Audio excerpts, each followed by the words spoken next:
Magandang araw po sa inyong lahat. Welcome to Maldita TV channel again. So, dadako naman po tayo ngayon sa ating episode 2 ng ating Korean languages. So, yung mga hindi pa po nakakapanood nung una kong video na episode 1 for Korean Basic, pwede nyo po siyang i-check para po mas madali nating maintindihan ang ating episode 2. So, wala na tayong paligoy-ligoy pa.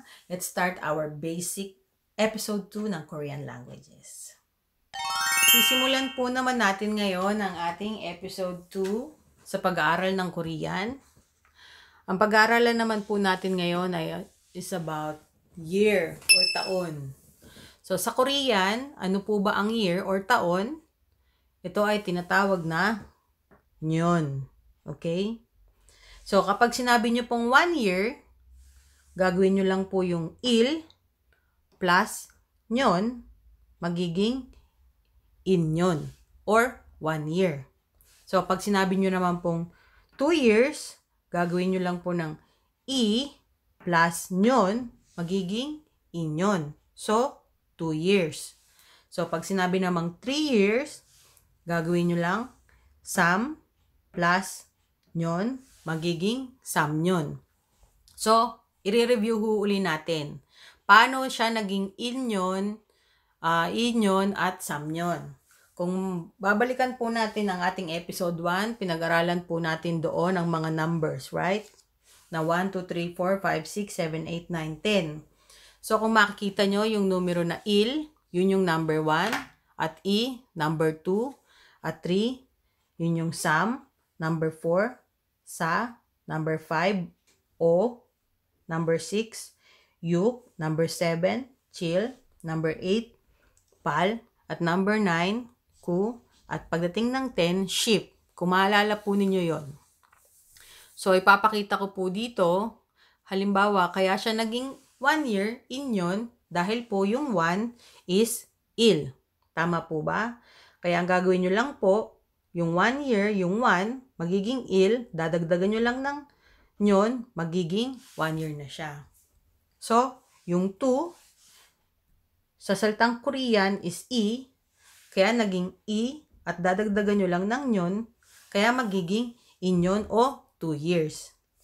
So, yung 3, makikita nyo dito, sam, sa salitang Korean, at ang year ay nyon, so, magiging sam plus nyon, so, samyon. So, 3 years. Okay po? So, syempre po, kapag may years, or taon, meron din po tayong month or buwan na sinasabi. Siyempre, nakapaloob po yan. So, kapag buwan or month na sinasabi sa salitang Korean, ito po ay wol.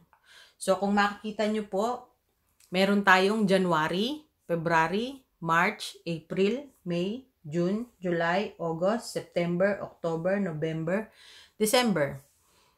So, ang January po, kung makikita nyo sa unang bilang, unang buwan po yan. 'Di ba? So, magiging 1 or sa salitang Korean na il, papasok po uli natin para po hindi kayo malito. Yan po siya. So, yung January, kumbaga unang buwan, so, ano nga po bang number 1? Il plus wol, il wol, January. Ganun lang po yan kasimple. So, yung February, pangalawang buwan, so which is number 2. So, magiging i plus wol, i-wol, so magiging February. Ganun lang po siya. So, sinabing March, pangatlong buwan, so ano po ba ang pangatlo? Na number 3 is sam. So, magiging sam plus wol, samwol. So, yan po ang tinatawag na March. So, ganun lang po kadali yun. Dadagdagan nyo lang po ng wol sa huli. Ang mga nabanggit na buwan, magiging buwan na po siya. Ganun po yun. So, ang Enero, Pebrero, Marso, ikukumpara nyo lang po siya sa pagbilang natin na unang buwan, pangalawang buwan, tatlong buwan. Kaya po, magiging buwan na po ang kahulugan niya. So, January, which is unang buwan, at gagawin nating il plus wol, ilwol. So, pangalawang buwan. So, number 2, which is sa Korean is i. Dadagdagan mo ng wol, iwol. So, February. So, ang March, pangatlong buwan. So, magiging sam plus wol, samwol. So, magiging March na po siya sa kahulugan ng Ingles.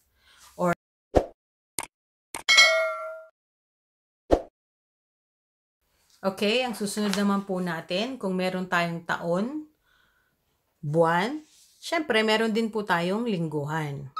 Okay? So, ang lingguhan o weeks na tinatawag sa salitang Korean ay chu. Okay? Kung makikita nyo po yung sample na 1 week, ano ba sa Korean ang number 1, which is il. Dadagdagan nyo lang ng chu, ilchu. And then yung 2 weeks, ano ba ang number 2 sa Korean? Is i.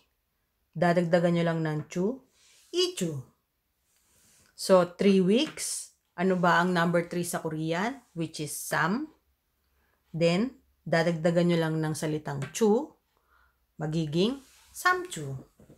So, yan po ang lingguhan sa salitang Korean. Dadagdagan nyo lang ng salitang chu. And then, isusunod naman po natin ang araw or days. Yan. Ang araw or day sa salitang Korean ay il. Okay? So, madali lang din po yan. Kapag sinabi nyong 1 day, il plus il. So, 1 day. Kapag sinabi nyong 2 days, magiging i plus il, iil. So, pangatlo, pag sinabi mong 3 days, magiging sam plus il, samil. So, ganun lang po yung kadali. Parang, kumbaga, 4 days, magiging sail. So, 5 days, magiging oil. Kasi idadagdag nyo lang yung il, which is days or araw sa salitang Korean.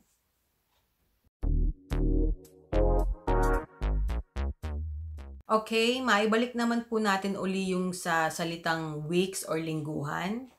Di ba po na pag sinabing 1 week, ilchu, 2 weeks, ichu, 3 weeks, samchu, and then 4 weeks, sachu. Yun po ang iisipin natin pagdating po ng 4 weeks kasi yung 4 sa salitang Korean is sa, and then yung linggo or lingguhan is chu, so magiging sachu. Pwede rin pong gamitin na sachu, pero usually, pag naging isang buwan na, meron po rin tayong ibang salita na yon. So, sa salitang Korean, ang isang buwan handal, kung tawagin. Sa ngayon po, kasi ayaw ko muna kayong malito ng sobra, kaya yung mga easy words muna para dun sa mga numbers na yon, sa mga weeks, sa mga month at year, yun po na ang inuna ko.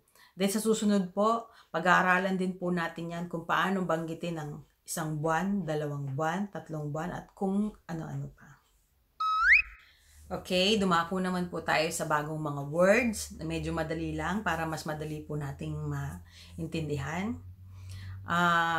Tuturo ko rin po sa inyo kung paano banggitin ang salitang meron at wala. Ang meron sa salitang Korean ay iso. Okay? And then, ang wala sa salitang Korean ay opso. Alam ko yung iba medyo nakakarinig-rinig na rin po ng mga ganyang salita eh. So, medyo easy na po yan sa atin, diba? And then, dadagdag ko rin po ang mga panlasa or taste kung tawagin.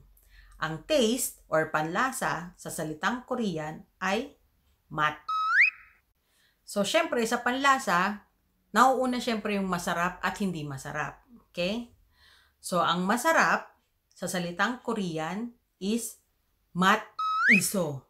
Bakit siya naging mat-iso? Kasi, yung panglasa, ang tawag dyan sa Korean ay mat. So, kumbaga, parang ang magiging kalabasan niya ay may lasa o walang lasa. So, pag sinabi mong masarap, syempre, may lasa siya, di ba? So, magiging may lasa, so magiging mat-iso. Kapag sinabi mo namang walang lasa, ibig sabihin hindi siya masarap, so magiging siyang mat-opso.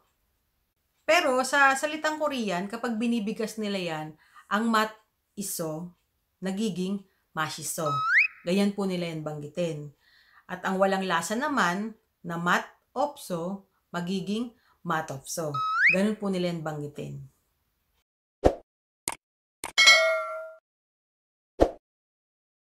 So, syempre, kapag meron masarap at hindi masarap, meron namang mga panglasa rin na katulad ng matamis, maalat, mapait, maasim, at matabang.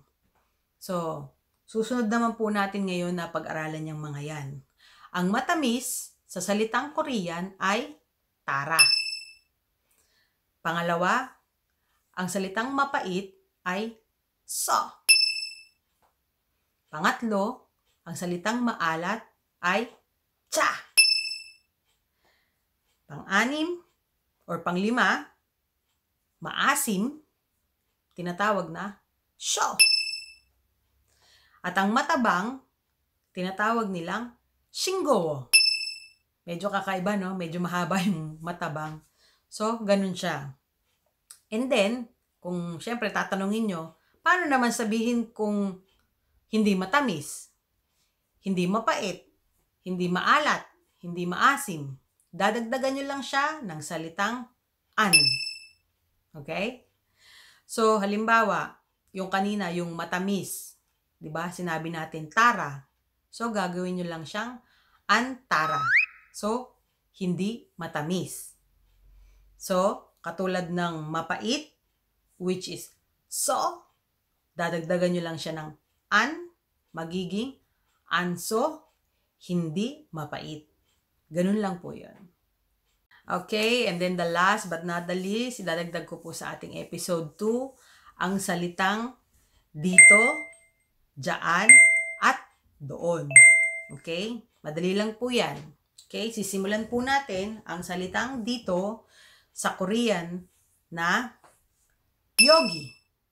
Okay, dito, yogi. Dyan, chogi.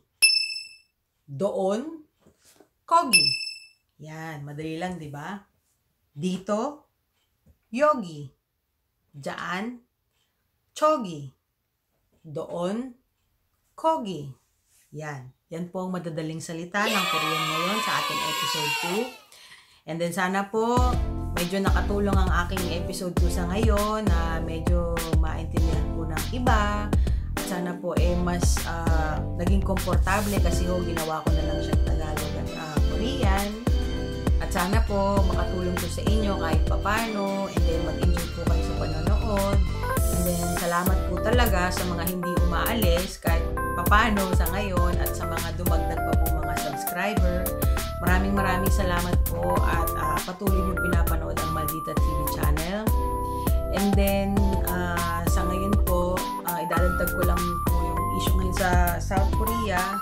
Medyo nagkaroon na naman po ng mga infected people. Alam nyo naman, syempre, hindi lang naman po sa Pinas may makukulit. May mga makukulit din talaga sa Korea na hindi mapagsabihan.